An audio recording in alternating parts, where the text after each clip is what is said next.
Hello everyone, welcome back to my channel. दोस्तों, आज के वीडियो में हम पढ़ने वाले हैं पाइथागोरस थ्योरम। एक्सरसाइज 6.2 स्टार्ट करने से पहले हम लोग पाइथागोरस थ्योरम पढ़ लेंगे, देन हम नेक्स्ट वीडियो में एक्सरसाइज 6.2 सॉल्व करेंगे। चलिए पहले हम ये देखते हैं कि पाइथागोरस कौन थे।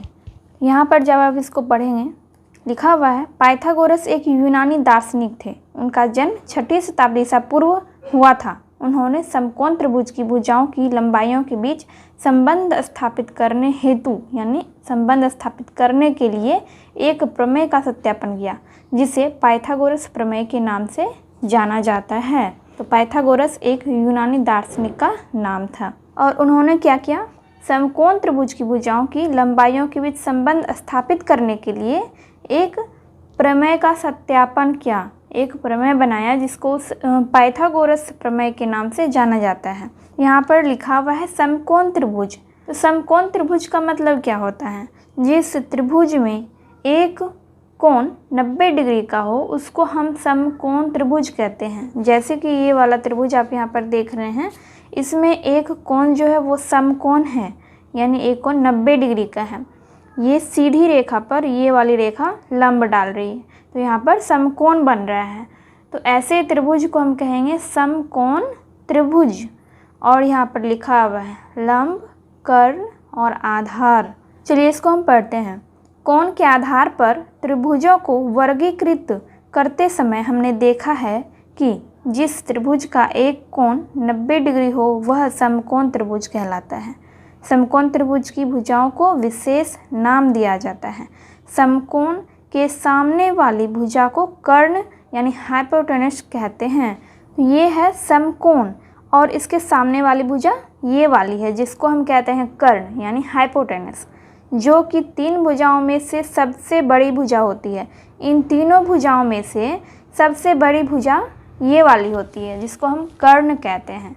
ठीक, अन्य 2 भुजाओं को त्रिभुज के पाद यानी लेग के रूप में जानते हैं। इनमें से एक को आधार तथा दूसरे को लंब कहा जाता है। आधार को हम इंग्लिश में बेस कहते हैं और लंब को कहते हैं परपेंडिकुलर।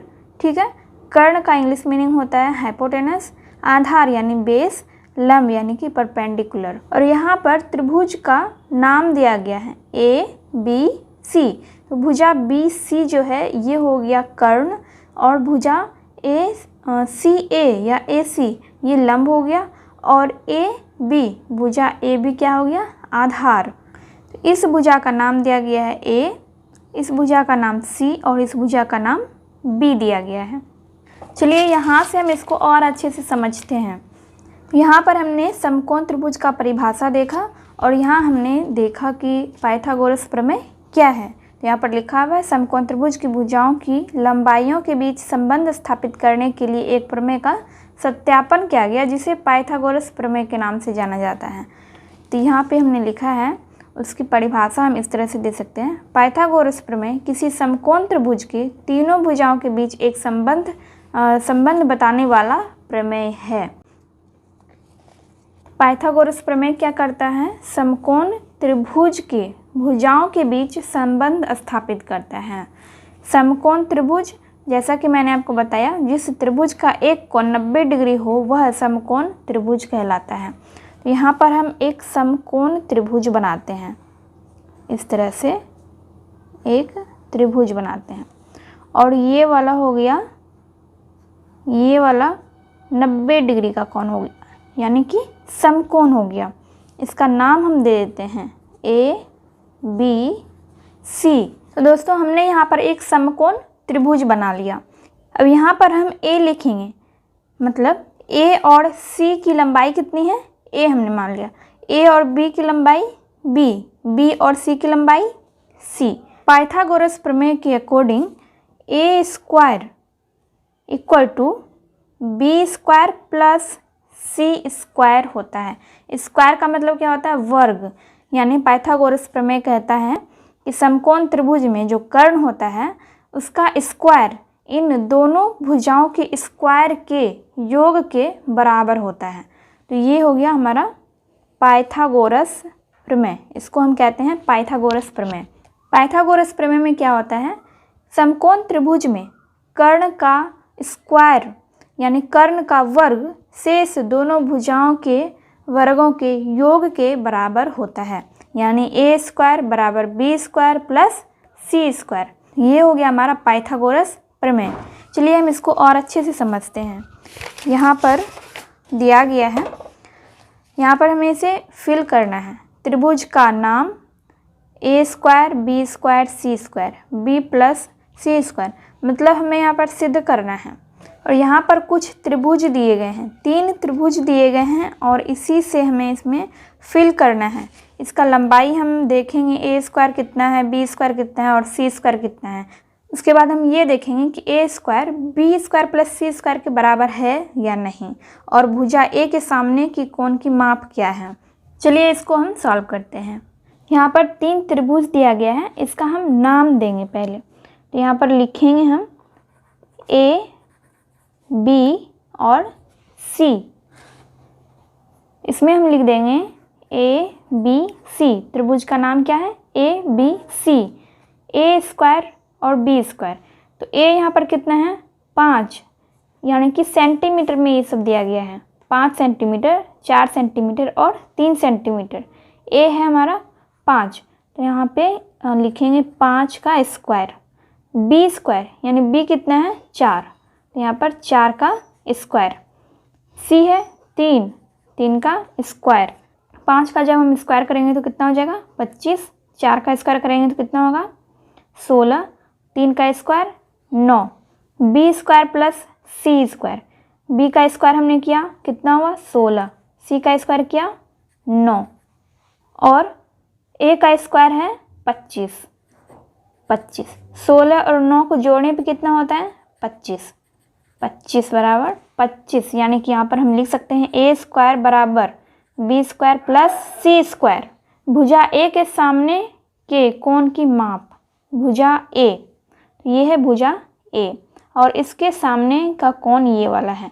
तो ये वाला कोण कैसा है, समकोण है, यानी यहाँ पर 90 डिग्री का कोण बन रहा है। तो यहाँ पर हम लिखेंगे 90 डिग्री। त्रिभुज का प्रकार कैसा है, समकोण। त्रिभुज का प्रकार है समकोण, यानी ये एक समकोण त्रिभुज है।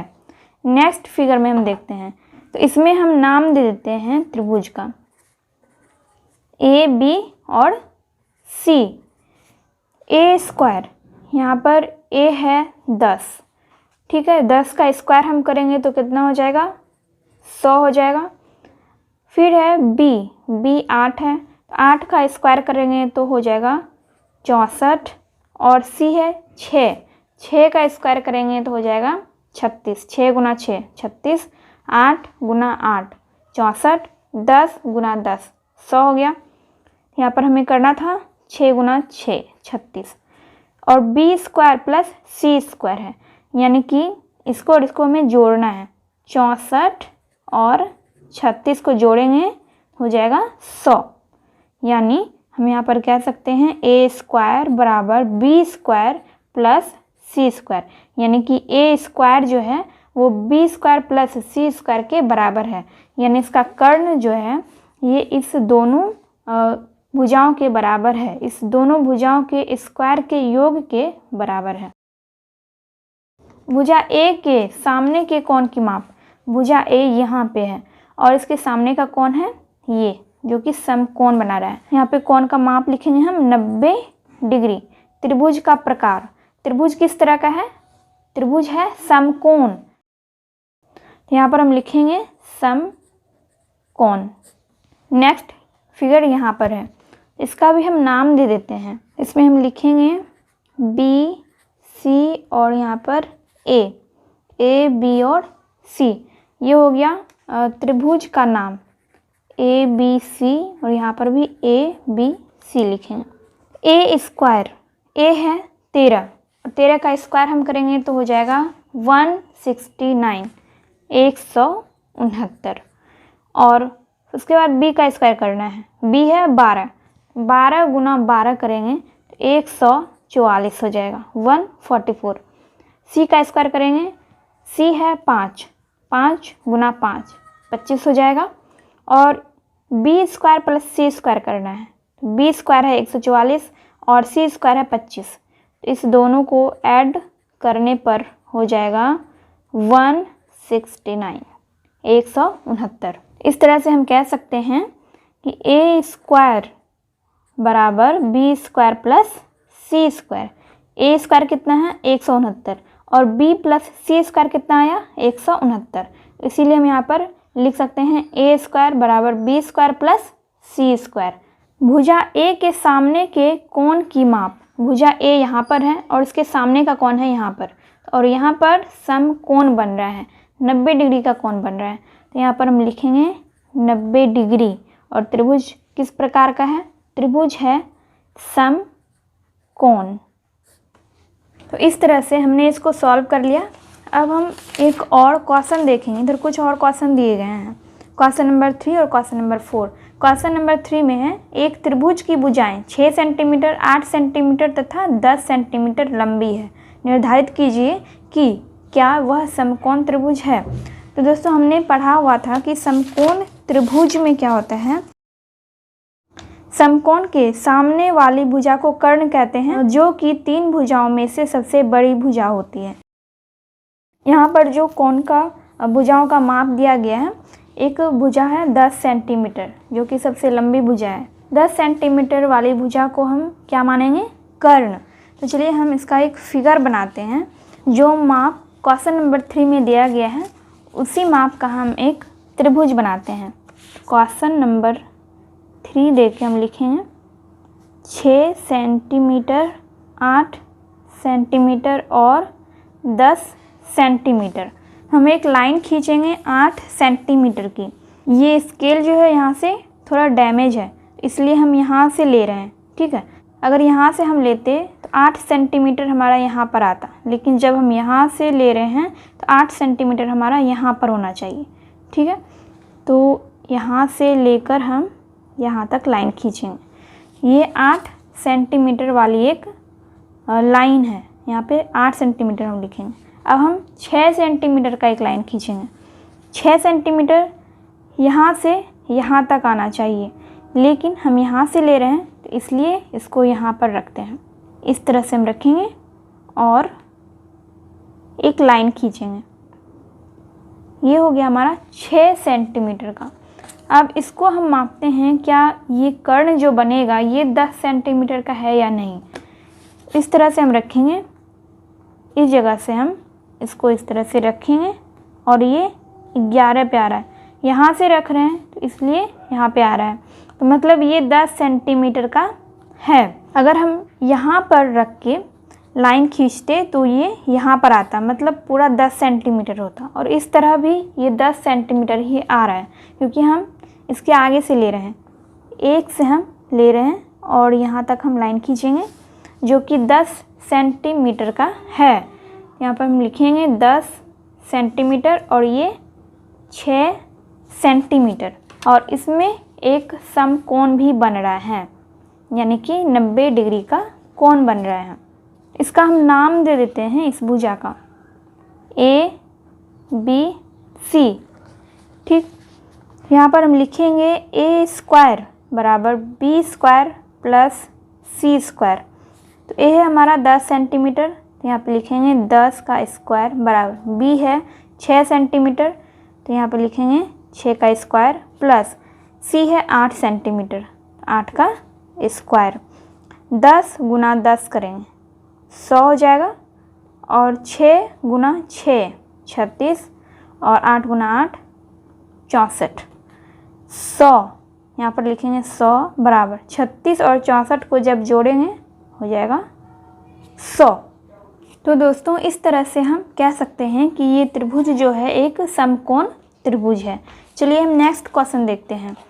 क्वेश्चन नंबर 4 में है नीचे दिए गए समकोण त्रिभुजों में अज्ञात भुजाओं की माप ज्ञात कीजिए। यहाँ पर कुछ समकोण त्रिभुज दिए गए हैं और इसमें से जिस भुजा की माप नहीं दी गई है उसका माप हमें ज्ञात करना है। सब में दिया गया है x x x और यहाँ पर y, तो हमें इन भुजाओं का माप ज्ञात करना है। चलिए हम इसको बनाते हैं। यहाँ पे 4 फिगर दिए गए हैं, मैंने इन तीनों का फिगर बनाया है और सबसे पहले हम इसको सॉल्व करेंगे। दोस्तों हमने पढ़ा था कि समकोण त्रिभुज में एक कोण जो है वो 90 डिग्री का होता है। और समकोण त्रिभुज में क्या होता है, कर्ण जो होता है इन दोनों भुजाओं के स्क्वायर के योग के बराबर होता है। कर्ण इन दोनों भुजाओं से बड़ा होता है। तो इस तरह से हम लिख सकते हैं एक्स स्क्वायर बराबर 5 का स्क्वायर प्लस 12 का स्क्वायर। एक्स स्क्वायर 5 गुना 5 करेंगे 25, 12 गुना 12 144। एक्स स्क्वायर बराबर 25 और 144 को जोड़ने पे 169 आएगा। फिर जब हम स्क्वायर हटाएंगे तो हो जाएगा एक्स बराबर 169 अंडर रूट। फिर 169 का कितना आ जाएगा, एक्स बराबर आ जाएगा 13। 169 का वर्गमूल निकालने पे कितना आ जाता है, 13।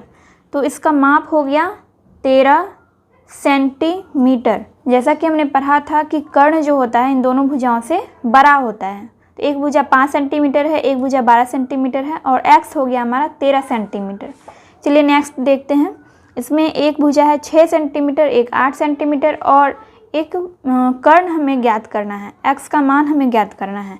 यहाँ पर हम लिखेंगे एक्स स्क्वायर बराबर 6 का स्क्वायर प्लस 8 का स्क्वायर और एक्स स्क्वायर बराबर 6 गुना 6 36, 8 गुना 8 64। एक्स स्क्वायर बराबर 36 और 64 को जोड़ने पे 100 हो जाएगा।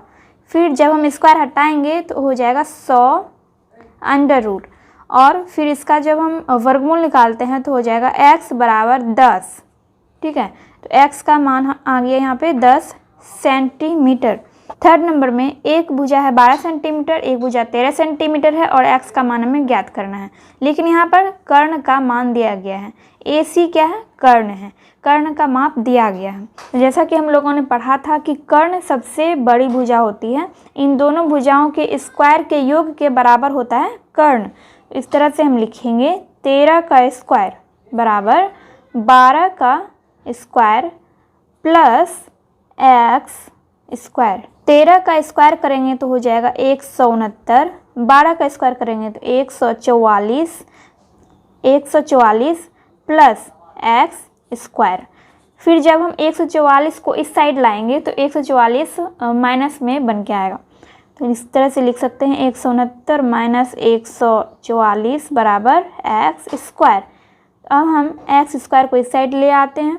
169 में 144 को माइनस करेंगे, 169 में 144 को माइनस करेंगे तो आ जाएगा 25। फिर जब हम स्क्वायर को हटाएंगे तो हो जाएगा अंडर रूट 25 और इसका आ जाएगा 5, यानी x का वैल्यू आ गया 5 centimetre. x equal to 5 centimetre आ गया। चलिए अब 4 नंबर का फिगर हम देखते हैं, इसको हम सॉल्व करते हैं। तो इस त्रिभुज में 2 त्रिभुज है, ठीक है, इस त्रिभुज में 2 त्रिभुज है। इस तरह से हम नाम दे सकते हैं A B C। यहाँ पर 2 त्रिभुज है। पहले हम एक त्रिभुज का आधार निकालेंगे, ठीक है, इसका हम आधार निकालेंगे। तो चलिए हम इसको निकालते हैं, इसका आधार। तो जब हम देखेंगे कि एक त्रिभुज में ये जो कर्ण है 5 सेंटीमीटर है और इसका लंब जो है ये 3 सेंटीमीटर है और हमें आधार इसका निकालना है। तो यहाँ पर हम लिखेंगे 5 का स्क्वायर बराबर 3 का स्क्वायर प्लस एक्स स्क्वायर। क्योंकि हम लोग जानते हैं कि समकोण त्रिभुज में कर्ण का माप जो होता है दोनों भुजाओं से बड़ा होता है, इसीलिए हमने लिखा 5 स्क्वायर। 5 क्या है, कर्ण है, और 3 स्क्वायर, 3 क्या है, ये लंब है, और x क्या है, आधार। तो आधार हमें ज्ञात करना है। तो यहाँ पर हम लिखेंगे 5 गुना 5 25 हो जाएगा, 3 गुना 3 3 गुना 3 9 होगा, प्लस एक्स स्क्वायर। 25 माइनस 9 करेंगे, 9 को हमने इस साइड लाया तो माइनस बन के आया, और यहाँ पर लिखेंगे इस तरह से हम इक्वल टू देंगे एक्स स्क्वायर। एक्स स्क्वायर बराबर 25 में से 9 को माइनस करेंगे हो जाएगा 16, स्क्वायर हटाएंगे अंडर रूट 16 और x का मान आ गया हमारा 4। तो यहाँ पर इसका वैल्यू हो गया, इसका माप हो गया 4 सेंटीमीटर। इस त्रिभुज का आधार हो गया 4 सेंटीमीटर और हमें पूरे का माप निकालना है, ठीक है, बी और सी की लंबाई हमें निकालना है। हमने सिर्फ इतने की लंबाई निकाली है, आया 4 सेंटीमीटर, तो ये वाला भी हो जाएगा 4 सेंटीमीटर, क्योंकि हम देख रहे हैं इसका भी माप वही है जो कि इसका माप है, मतलब कर्ण दोनों का बराबर है, लंब दोनों का बराबर है। और जब हम इसका भी आधार निकालेंगे तो इसका भी आधार निकालने पे 4 सेंटीमीटर ही आएगा। तो इस तरह से हम लिख सकते हैं y बराबर 4 + 4 8 सेंटीमीटर, यानी कि बी सी की लंबाई आ गया 8 सेंटीमीटर। तो फ्रेंड्स, इस तरह से ये वीडियो यहाँ पे कंप्लीट होता है एंड हम नेक्स्ट वीडियो में एक्सरसाइज 6.2 स्टार्ट करेंगे। ये वीडियो अगर हेल्पफुल लगी हो तो वीडियो को लाइक कीजिए, कमेंट कीजिए और अपने दोस्तों के साथ वीडियो को शेयर कीजिए।